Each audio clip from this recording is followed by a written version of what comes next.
ہم سب کی زندگی میں کبھی نہ کبھی ایسے لمحے ضرور آتے ہیں جہاں لگتا ہے کہ بس ہر راستہ بند ہو گیا ہے۔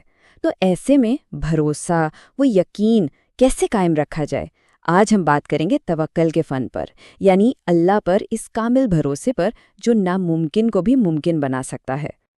ذرا سوچیں، اس مثال میں کتنی گہری بات ہے۔ پرندے وہ صبح خالی پیٹ نکلتے ہیں، اپنی پوری کوشش کرتے ہیں، رزق ڈھونڈتے ہیں اور شام کو پیٹ بھر کر لوٹتے ہیں۔ یہی توکل ہے، اپنی طرف سے بہترین کوشش کرنا اور پھر نتیجہ اللہ پر چھوڑ دینا۔ یہ ہاتھ پر ہاتھ دھرے بیٹھنا نہیں، بلکہ ایمان کے ساتھ عمل کرنے کا نام ہے۔ تو بنیادی اصول کیا ہوا؟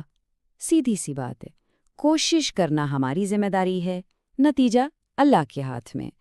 توکل کا مطلب یہ ہے کہ ہم اسباب ضرور اختیار کریں، لیکن ہمارا دل اسباب سے نہیں بلکہ اس ذات سے جڑا ہو جو ان اسباب کو بنانے والا ہے، یعنی اللہ سے۔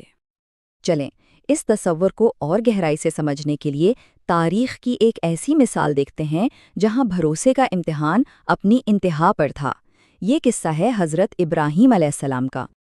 ذرا وہ منظر سوچیں، ایک شخص صرف اس لیے کہ اس نے حق بات کہی رسیوں میں جکڑا ہوا ہے، ہر طرف سے بے بس، کوئی مددگار نہیں، بچاؤ کا کوئی راستہ نظر نہیں آ رہا، اور سامنے کوئی معمولی خطرہ نہیں بلکہ ایک دہکتی ہوئی آگ کا الاؤ، اتنا بڑا کہ کوئی قریب بھی نہیں جا سکتا۔ یعنی انسانی تدبیر کے سارے دروازے بند ہو چکے تھے۔ جب دنیا کے سارے سہارے چھوٹ جائیں نا، تب ایک ہی سہارا باقی رہتا ہے۔ اس لمحے میں حضرت ابراہیم نے اپنی نظر ہر چیز سے ہٹا کر صرف اور صرف ایک ذات کی طرف لگا دی، اور ان کی زبان پر یہ الفاظ آئے، حسبنا اللہ و نعم الوکیل، یعنی ہمارے لیے اللہ ہی کافی ہے اور وہ بہترین کارساز ہے۔ یہ صرف الفاظ نہیں تھے، یہ اس یقین کا اعلان تھا کہ جب کائنات کا مالک ساتھ ہو تو کسی اور کی ضرورت ہی نہیں رہتی۔ اور پھر وہ ہوا جو انسانی عقل سوچ بھی نہیں سکتی۔ اللہ کا حکم آیا، اے آگ ابراہیم کے لیے ٹھنڈی اور سلامتی والی ہو جا۔ اس پر غور کریں، صرف ٹھنڈی نہیں بلکہ سلامتی والی بھی، تاکہ انہیں کوئی تکلیف نہ پہنچے۔ اور نتیجہ حیران کن تھا۔ آگ نے صرف ان کی رسیاں جلائیں اور وہ بالکل صحیح سلامت باہر آ گئے۔ یہاں تک کہ ان کے والد جو خود ان کے مخالف تھے، یہ منظر دیکھ کر پکار اٹھے، اے ابراہیم، تمہارا رب کتنا بہترین ہے۔ اب ظاہر ہے حضرت ابراہیم جیسا ایمان تو شاید ہم میں نہ ہو، لیکن توکل کا جو اصول ہے نا، وہ ہماری روزمرہ کی زندگی پر بھی بالکل اسی طرح لاگو ہوتا ہے۔ آئیے دیکھتے ہیں کہ ہم گھر سے نکلتے وقت اس عظیم طاقت کو کیسے استعمال کر سکتے ہیں۔ یہ ایک بہت ہی سادہ سا لیکن اتنا طاقتور عمل ہے۔ جب بھی کوئی گھر سے نکلے اور یہ دعا پڑھے، بسم اللہ توکلت علی اللہ لا حول ولا قوت الا باللہ، یعنی اللہ کے نام سے میں نے اللہ پر بھروسہ کیا، نیکی کرنے اور برائی سے بچنے کی طاقت صرف اللہ ہی سے ہے، تو اس کے جواب میں 3 وعدے کیے جاتے ہیں۔ آپ کی حفاظت کی جائے گی، آپ کا دفاع کیا جائے گا اور آپ کی رہنمائی کی جائے گی۔ اچھا، باتیں ہیں زندگی کے اس پہلو کی طرف جہاں توکل کا امتحان شاید سب سے کڑا ہوتا ہے، اور وہ ہے مالی معاملات۔ پیسہ ایک ایسی چیز ہے جو ہمارے بھروسے کو سب سے زیادہ آزما سکتی ہے۔ تو جب مالی تنگی آتی ہے، جب مشکلات کا طوفان آتا ہے، تو ہماری امیدیں کہاں جڑتی ہیں؟ کیا ہماری نظر لوگوں کی جیبوں پر ہوتی ہیں یا اس ذات پر جس کے ہاتھ میں کائنات کے سارے خزانے ہیں؟ دیکھیں، لوگوں پر انحصار کرنا تو ایسا ہے جیسے کوئی ڈوبتا ہوا انسان کسی دوسرے ڈوبتے ہوئے کو سہارا بنا لے، لیکن اللہ پر بھروسہ کرنا یہ کھلے سمندر میں پرسکون تیرنے جیسا ہے، اس یقین کے ساتھ کہ سنبھالنے والی ذات سب سے بڑی ہے۔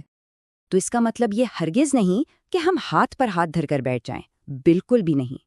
ہم نوکری بھی تلاش کریں گے، علاج بھی کروائیں گے، مدد بھی مانگیں گے، لیکن دل میں یہ یقین پختہ رکھیں گے کہ شفا ڈاکٹر کے ہاتھ میں نہیں اور رزق باس کے ہاتھ میں نہیں، یہ سب کچھ اللہ کی طرف سے آتا ہے، وہ اسباب بنانے والا ہے۔ کبھی کبھی نا صحیح راستے پر چلنے کی سب سے بڑی قیمت ہمیں سماجی مخالفت کی شکل میں دینی پڑتی ہے۔ جب اپنے ہی فیصلوں پر سوال اٹھائیں تب توکل کی ضرورت اور بھی بڑھ جاتی ہے۔ اور یہ احساس بہت تکلیف دہ ہو سکتا ہے نا، جب کوئی اپنے ایمان کی خاطر کوئی قدم اٹھاتا ہے اور خود کو اکیلا محسوس کرتا ہے، کیونکہ اس کے دوست یا گھر والے اسے نہیں سمجھتے۔ چاہے وہ ایک خاتون کا حجاب پہننے کا فیصلہ ہو، کسی غیر اسلامی نوکری کو چھوڑنا ہو یا بری صحبت سے دور ہونا ہو، یہ فیصلے مشکل ہوتے ہیں اور اکثر انسان کو تنہا کر دیتے ہیں۔ یہی وہ لمحات ہیں جہاں اللہ پر بھروسہ سب سے بڑی طاقت بن جاتا ہے۔ لیکن قرآن ہمیں تسلی دیتا ہے، پھر اگر وہ منہ پھیریں تو کہہ دیجئے میرے لیے اللہ ہی کافی ہے۔ یہ یاد دہانی ہے کہ لوگوں کی منظوری ہمارا مقصد نہیں۔ جب کوئی اللہ کے لیے کھڑا ہوتا ہے نا تو اللہ اس کے لیے کافی ہو جاتا ہے، چاہے پوری دنیا اس کے خلاف کیوں نہ ہو۔ یہ ایک بڑی چونکا دینے والی بات ہے کہ بری صحبت شیطان سے بھی بدتر ہو سکتی ہے۔ کیوں؟ کیونکہ شیطان تو صرف وسوسہ ڈالتا ہے، لیکن ایک برا دوست ہاتھ پکڑ کر گناہ کی طرف لے جاتا ہے۔ ایسے لوگوں کو چھوڑنا مشکل ہو سکتا ہے، لیکن یہیں پر یقین رکھنا ہوتا ہے کہ اللہ بہتر صحبت اور بہتر راستہ ضرور عطا کرے گا۔ تو آخر میں یہ سوال ہم سب کے لیے ہے، ذرا اپنی زندگی کے سفر پر نظر ڈالیں اور خود سے پوچھیں، وہ کون سا شعبہ ہے جہاں اللہ پر بھروسہ کرنا سب سے مشکل لگتا ہے؟ شاید اس سوال کا جواب ہی توکل کے سفر کا پہلا قدم ہے۔